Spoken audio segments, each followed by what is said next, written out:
Assalamualaikum warahmatullahi wabarakatuh. Salam dan bahagia. Pada kesempatan kali ini, kami akan mempresentasikan hasil diskusi kami pada mata kuliah Perancangan dan Pengembangan Kurikulum, Ruang Kolaborasi Topik 2, Tahap 3, Merencanakan Pembelajaran UBD sebagai Kerangka Kerja Kurikulum. Dengan dosen pengampu, Ibu Sri Wayuhni, MPD. Sebelumnya, perkenalkan terlebih dahulu anggota dari kelompok 6, yaitu saya Asri Mausum Putri, Kasuma Harahap, dan Bernansi Buru Silai. Nah, sebelum kita membahas tahap 3 merencanakan pembelajaran UBD sebagai kerangka kerja kurikulum, langkah baiknya kita mengetahui dulu apa pengertian dari UBD itu sendiri. Jadi, UBD atau Understanding by Design adalah sebuah pendekatan dalam perencanaan kurikulum. Metode ini berfokus pada desain pembelajaran yang bertujuan untuk mencapai pemahaman yang mendalam dan bermakna bagi peserta didik. Konsep utama dari UBD adalah desain dari belakang, atau juga sering kita dengar dengan backwards design, yang berarti bahwa perancangan kurikulum memulai proses perancangan dengan menentukan hasil belajar yang diinginkan terlebih dahulu, sebelum merancang aktivitas dan penilaian yang sesuai untuk mencapai hasil tersebut.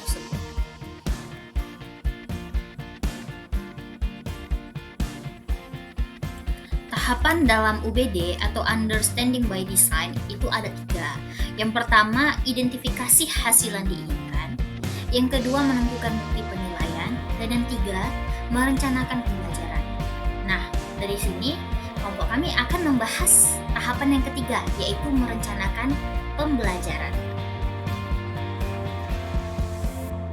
Baiklah, saya di sini akan melanjutkan materi kami, yaitu tentang desain UBD merencanakan pembelajaran dengan Word Tool. Yaitu yang pertama, W, Word atau What, membantu siswa memahami tujuan belajar dan apa yang diharapkan. Yang kedua, H atau Hook atau Hold, menarik perhatian siswa dan mempertahankan perhatian siswa. Yang ketiga, E atau Experience Explore, membekali siswa dengan pengalaman yang diperlukan. Yang keempat, R atau Reading atau Revisi, memberikan kesempatan memikirkan kembali dan merevisi pemahaman dan pekerjaan mereka. Yang kelima, E atau Evaluate, memberikan izin melakukan evaluasi pekerjaan mereka sendiri. Yang keenam, T atau Tailor, menyesuaikan dengan kebutuhan minat kemampuan siswa yang berbeda. Yang ketujuh, O atau Organisasi, merupakan terorganisir untuk memaksimalkan kemampuan awal dan berkelanjutan serta pembelajaran yang efektif. Selanjutnya, contoh penerapan W, Word atau What. What, yang pertama, guru melakukan pembukaan pembelajaran dengan salam dan berdoa untuk memulai pembelajaran. Guru mengaitkan pembelajaran berdasarkan pengalaman peserta didik atau real life dengan cara mengajukan pertanyaan pemantik kepada peserta didik. Yang kedua, Word, yaitu peserta didik diberikan kesempatan untuk mempelajari materi sesuai dengan minat, kemampuan, gaya belajar, dan karakteristik masing-masing. Selanjutnya, contoh penerapan H, Hook atau Hold, yaitu Hook. Guru mengaitkan pembelajaran dengan masalah kontekstual agar peserta didik lebih mudah memahami materi. Yang kedua, Hold, yaitu guru memberikan instruksi kepada peserta didik untuk membuat kesempatan kelas atau budaya positif agar siswa disiplin dalam pembelajaran. Selanjutnya, contoh penerapan E, Experience Explore. Yang pertama, EQUIX, yaitu pembelajaran berpusat pada peserta didik. Guru memberikan pertanyaan esensial untuk dijawab secara langsung oleh siswa sebagai pengantar materi pembelajaran.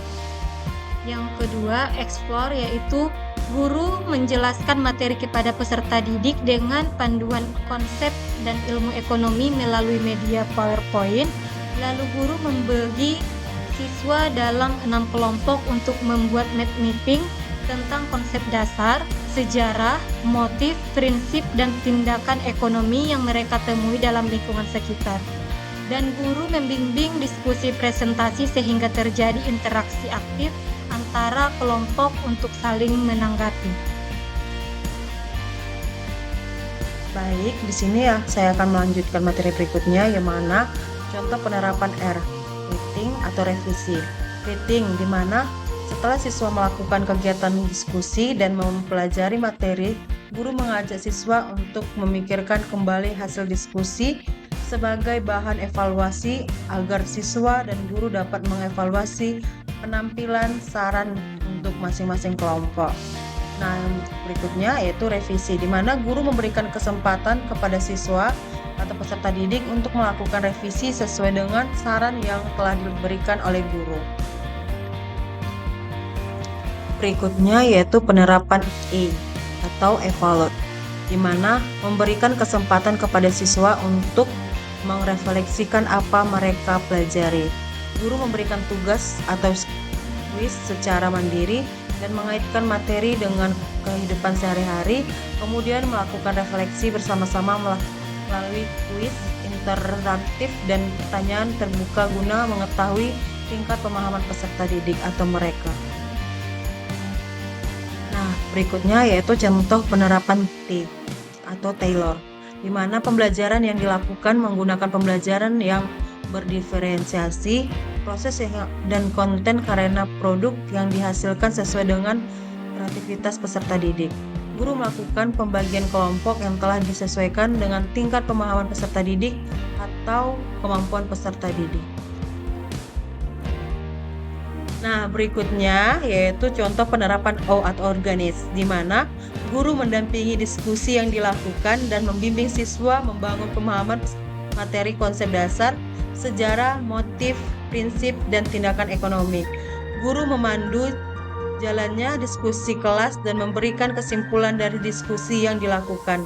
Dan guru melakukan refleksi pembelajaran hari ini dan menutup dengan berdoa dan salam. Dan hasil diskusi mengenai tahap 3 merencanakan pembelajaran OBD sebagai kerangka kerja umum yang dilakukan oleh kelompok 6. Terima kasih atas perhatiannya dan wassalamualaikum warahmatullahi wabarakatuh.